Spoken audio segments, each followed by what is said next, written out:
Le goût de te parler aussi de quelque chose que, ben écoute, tu l'as vu sur la chaîne, j'ai fait l'unboxing, c'est Diluvium. Ouais.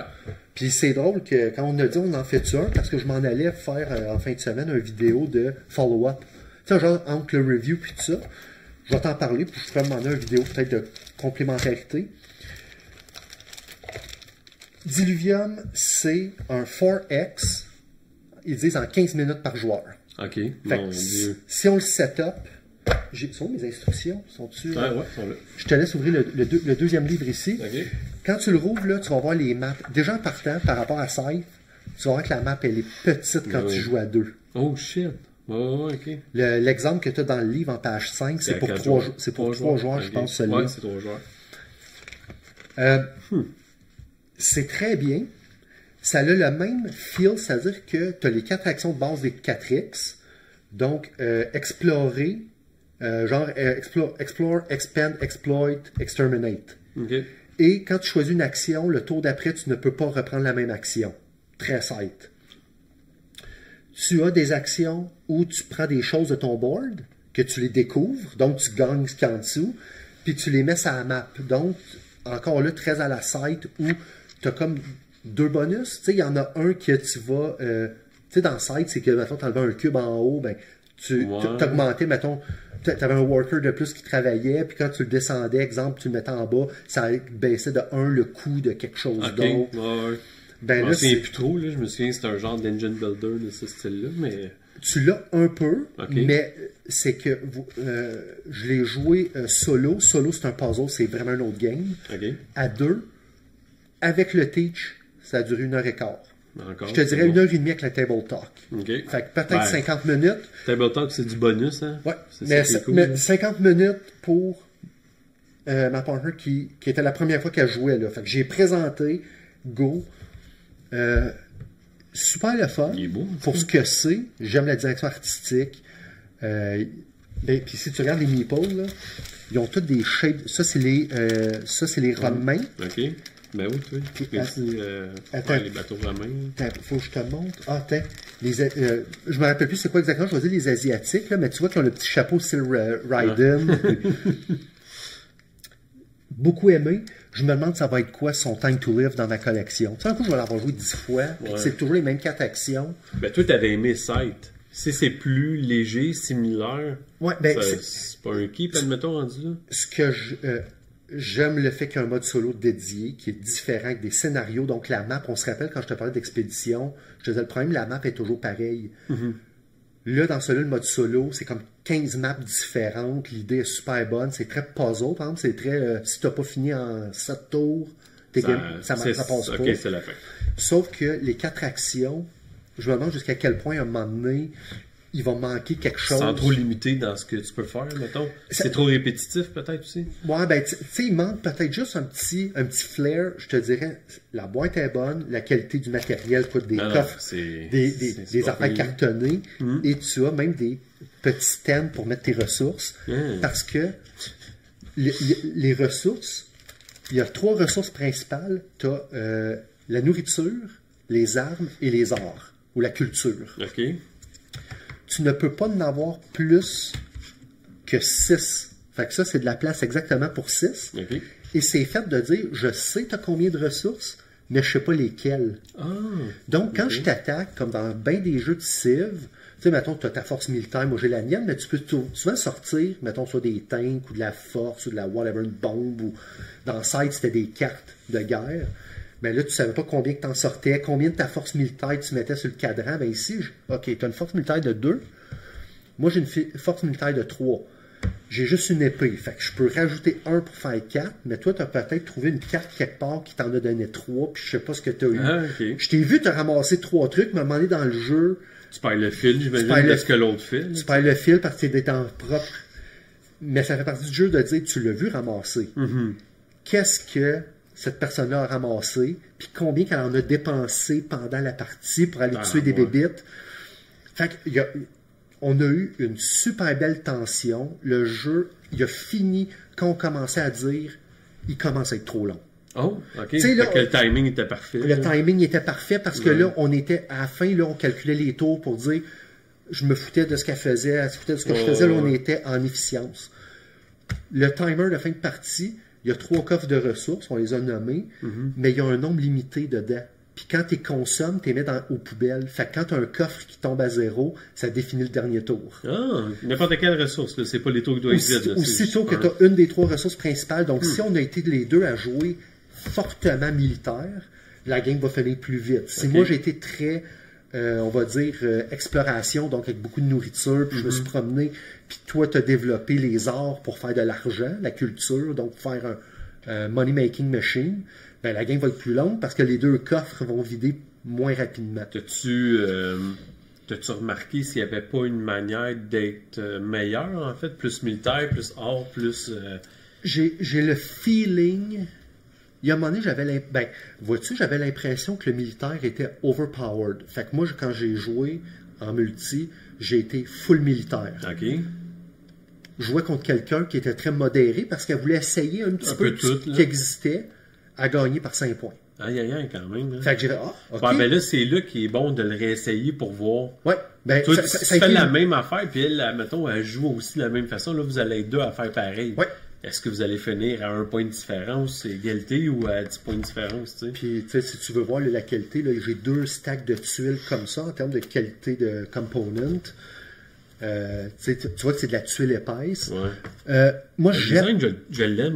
Je l'aime. Ce que j'aime moins, par contre, c'est que c'est pas toujours évident de dire qu'ici, tu as les épées, tu sais, quelqu'un qui est moins habitué, quand tu commences à avoir des figurines. Ça, c'est le nombre de figurines qui peut aller sur une île, j'imagine. Oui, parce que le bout exploit, donc quand tu veux ramasser des ressources, c'est que tu choisis une tuile où tu as des travailleurs, tu en choisis une sur le board, c'est celle-là qui produit. OK. Tu le retires-tu pour la production? Il reste là. Non, mais tu peux les déplacer. Okay. Et si moi j'arrive avec mon battleship, je peux chasser tes colons. Okay. Parce que c'est un jeu de colonisation.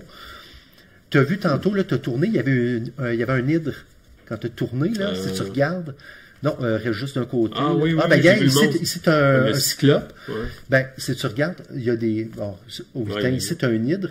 Il y a une force de combat puis une récompense si tu le bats. Okay. Donc, tu as peut-être dans les 20 quelques tuiles, je pense que tu as 5 monstres, donc qui vont être révélés au hasard. Des fois, il n'y en aura pas, des fois, il va en avoir plein. Puis ça, c'est avec ta force militaire, tu peux aller les chercher. Et le but du jeu, c'est de faire de l'argent. C'est la civilisation qui a le plus de cash qui va gagner. Okay. Donc, si tu décides d'aller militaire, c'est bon pour les bébites. Mais quelqu'un, pendant ce temps-là, peut aller full culture, puis ramasser, puis échanger de la culture pour du cash, puis... C'est tout le temps aléatoire. Mettons, dans le setup, là, les tuiles qui sont au milieu pour une partie à 3, c'est-tu le setup de base? Puis ça, c'est aléatoire ou ben non? Les seules tuiles qui sont toujours là, ça va être les tuiles, les home base. Ah, okay. Fait que la base ici rouge, la base bleue, la base mauve. Les factions qui sont en jeu. C'est sûr qu'il y en a 2, 3, puis 4. Il y a 4 tuiles, 0. Ben, tu vois qu'il y a 4, les 4 sont en jeu, mais t'es brasses, puis t'es places aléatoires. Puis après ça, tu as un tapon de tuile 1 puis un tapon de tuile 2, t'es brasses, puis t'es mets au hasard. Donc, ton setup, qu'est-ce qui va être disponible, va pas mal toujours changer. Il est plus beau en vrai que ce que j'avais vu en photo, en tout cas. Tu sais, il n'y a pas de déception. Autre peut-être le fait qu'il est peut-être une biche trop léger. Okay. Puis c'est rare que je dise ça après avoir juste joué 2-3 games. Je le sens peut-être déjà mûr pour dire, j'aimerais ça qu'il y ait une annonce de dire dans 6 mois, une petite extension, peut-être pas des tuiles, mais des fois ça peut être une extension mécanique. On rajoute des nouvelles cartes de ruines qui sont essentiellement comme des power-ups. Ou une autre roue avec d'autres actions possibles, admettons. Ça, ou peut-être des fois, tu sais, une roue extérieure, de dire que tu as l'action principale ou une action secondaire. Fait que quand tu tournes, c'est une ou l'autre. Ah, il y a des combinaisons qui n'arrêtent jamais. Là. Au lieu que ce soit toujours les mêmes 4, qui font en sorte que tu piges, mettons, 4 actions aléatoires, tu les mets, puis là, tu viens de définir des forces qui viennent peut-être avec une faiblesse là, pour compenser, mais d'avoir quelque chose d'un peu plus cossu. Puis on a trouvé qu'à 2, si on regarde la map, je me rappelle de faire un B-roll là-dessus, tu vois que les 2 maisons mères sont une à côté de l'autre. Ça s'attaque, j'imagine. Ça, il faut que je regarde, je me rappelle pas au niveau des règlements si on peut attaquer la maison mère ou si c'est un no man's land. Okay. Mais ce qui est arrivé, c'est que moi, j'ai commencé à voyager de ce côté-là. Vous étiez chacun de votre bord. Oui, on a fini par se retrouver, mais on s'est dit que ça serait peut-être plus intéressant de changer la map, de se mettre à chacun de notre bord. Puis vous allez vers le milieu. Puis on va aller se rencontrer au centre. Parce que, ben, tu sais, quand je regarde le layout des maps, selon le nombre de joueurs, ça fait un peu la même affaire. Tu sais, si tu joues à 3, moi, je peux virailler en bas ici. Ben, c'est sûr, on ne sait pas les tuiles qui sont là. Ben, mais... C'est là que les battleships sont le fun, parce que le battleship, s'il arrive sur une tuile adverse qui n'a pas de battleship, tu retournes tout le monde à la maison, tous tes travailleurs, puis le bateau le bateau de croisière, là, celui d'exploration. Puis pour chaque unité que tu retournes dans la maison de ton adversaire, tu fais une pièce d'or, qui est essentiellement un point. Donc là, à un moment donné, tu fais, ben ok, moi je vais aller explorer là, mais je vais aller me battre de l'autre côté. Ben là, qu'est-ce qui arrive? L'autre va faire, ben là, mon maudit, je vais aller moi de ton côté. Et là se crée cette tension-là. Par contre, le fait qu'on est face à face, je me souviens pas si on peut aller attaquer de l'autre bord. Ça va juste être à revalider là, avec BGG. Donc, jeu intéressant, bien fait, les règles, ben je dis que les règles s'apprennent facilement. Il y a quelques mini-règles. Évidemment, j'ai fait encore là un aide de jeu. Avec un setup, puis de l'autre côté, tu as les actions. C'est juste que le solo a beaucoup de if then else. Si c'est ça, fais ça. Si c'est ça, c'est ça.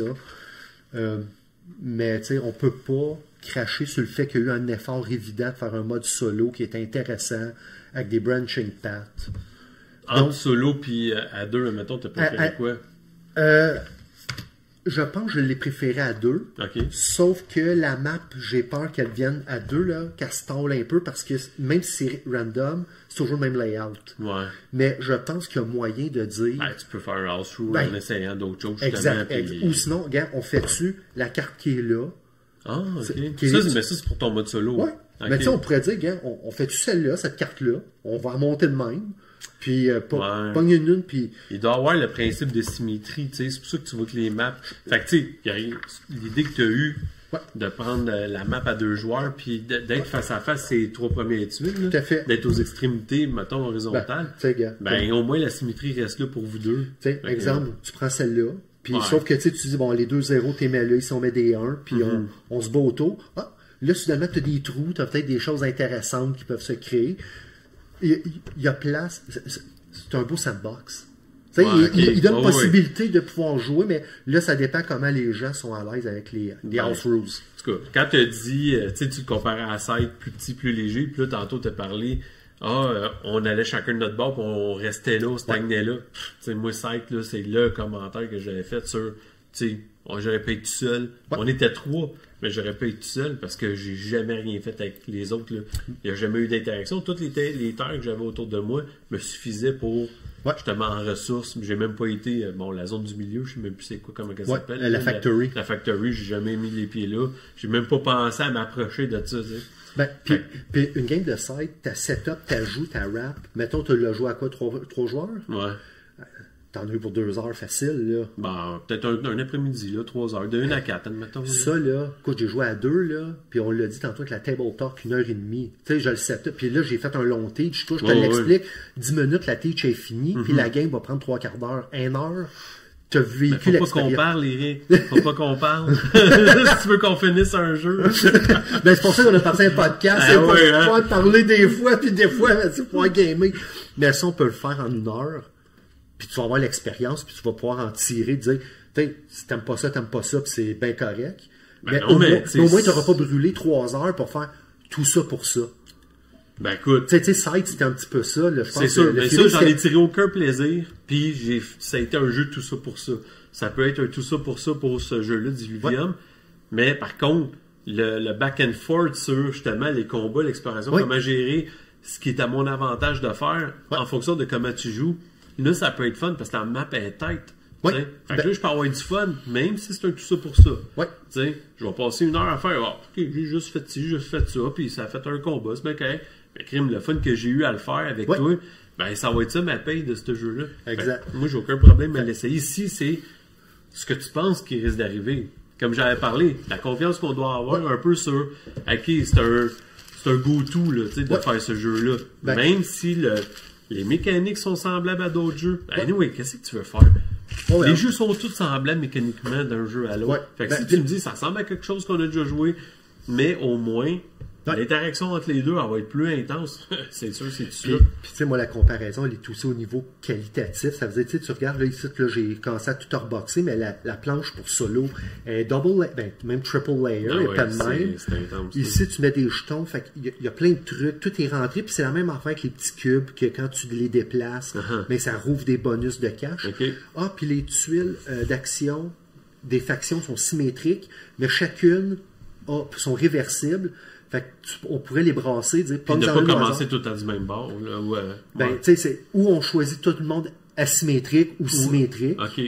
Mais de dire qu'il y en a une que, mettons, l'exploration va te donner plus de cash, une militaire va craquer, tu pars plus fort, tu finis plus fort, mais tu vas avoir une pénalité parce que peut-être ta colonisation... Ben oui, c'est sûr qu'il faut qu'il y ait un retour du balancier à quelque part. Là. Fait que, tu sais, il y a eu un effort de créer, de dire, écoute, tu as joué une coupe de game de même, là, vire tes plateaux, puis là, les gens vont jouer... C'est sûr, si t'es fort militaire, on va t'en prendre en économie, là. Tu sais, tes bateaux, mais moi, après ça, moi, je fais pour me défendre. Puis pour toi, ça va-tu être suffisant pour gagner une game? Parce que pendant que je colonise juste pour te faire arrêter, moi, j'essaie de faire du cash à l'autre bout de la mer. Rien que de même. Admettons que, justement, militairement parlant, là, je suis plus fort. Je m'en vais de ton bord, je m'en vais sur toutes tes îles, péter tes bonhommes, ou en tout cas, où que tu as des ressources. Le fait que toi, tu n'investisses pas militairement, puis que j'ai réussi à te déloger de partout, et que tu es parti explorer de mon bord, c'est quoi le gain? Je veux dire, comment je peux dire? Qu'est-ce que ça fait à toi, admettons que j'ai te démolir, que tu perdes toutes les zones où tu avais des ressources, parce que là, tu es parti explorer ailleurs. Tu n'investis pas militairement, mais moi, je vais être plus fort militairement. Je vais être tout le temps... Mais tu sais, tu peux pas faire combat, parce que comme dans Sight, on peut pas prendre la même action deux fois de suite. Fait que t'es sûr qu'à un moment donné, il va falloir que tu bouges. Puis si tu vas pas explorer un peu, ton engine, il roulera jamais assez vite pour faire du cash. Oui, c'est ça. J'aurais jamais assez de ressources pour avancer mes autres affaires. Et donc, puis moi, à un moment donné, il y a aussi la question d'action-réaction. Si tu es toujours en train de m'attaquer, ben, à un moment donné, il faut que je sois intelligent là-dedans, puis je commence à faire un peu un moteur militaire pour me défendre. Ou pour me défendre, ou pour t'affaiblir assez pour que tu sois pas toujours sur mon dos. Okay. Tu sais, il y a aussi ça, justement, l'idée d'un 4X, c'est que si la personne, à un moment donné, est très forte sur une stratégie, puis elle commence à te le faire payer, ben toi, à un moment donné, tu ne peux pas juste te laisser faire. Faut que tu développes. Faut que tu réagisses. Puis, ce que le designer a promis, c'est un 4X, 15 minutes par joueur. Ben, ça semble être je trouve ça délivré. Un peu optimiste, mais tu m'aurais dit 20 minutes par joueur, je l'aurais cru. J'ai vu du monde qui l'ont fait sur YouTube. 25 minutes, ils ont fait une game à 2. J'ai même pas regardé. Tu sais, j'ai juste regardé combien de temps. Là, j'ai regardé le timeline parce que c'est peut-être pas nécessairement des gens que je suis. Puis à un moment donné, de jouer trop vite pour un jeu léger de même, j'ai le sentiment que tu perds peut-être un peu, je vais appeler ça le feel de la game. Tu sais, à un moment donné, tu veux pas juste jouer mécanique. Si on joue ensemble, on va se jaser, on va se faire des clins d'œil de quoi qu'ils essayent de faire. Tu sais, quand tu vas m'attaquer, là, tu vas pas se mettre des bandeaux dans les yeux pour voir qu'est-ce que l'autre. La fois que tu m'attaques, à un moment donné, tu vas me faire un smirk, puis tu bouges ton battleship. Puis là, tu sais, il faut que je la sente qui passe. Fait que, écoute, c'est loin d'être une déception, mais je reste quand même un peu sur mes gardes en disant, est-ce qu'il va avoir une vie, ce jeu-là? Ben, elle m'a dit, entre lui puis Salan, tu m'as montré au début, là. C'est sûr que lui, je mettrais plus mes mains dessus que il m'appelle plus, disons. Puis si j'ai mis un à côté de l'autre, il est plus le fun que Salan. OK, bon. Ben, tu sais, c'est ça, c'est... On va savoir quoi faire la prochaine fois. Fait que, écoute...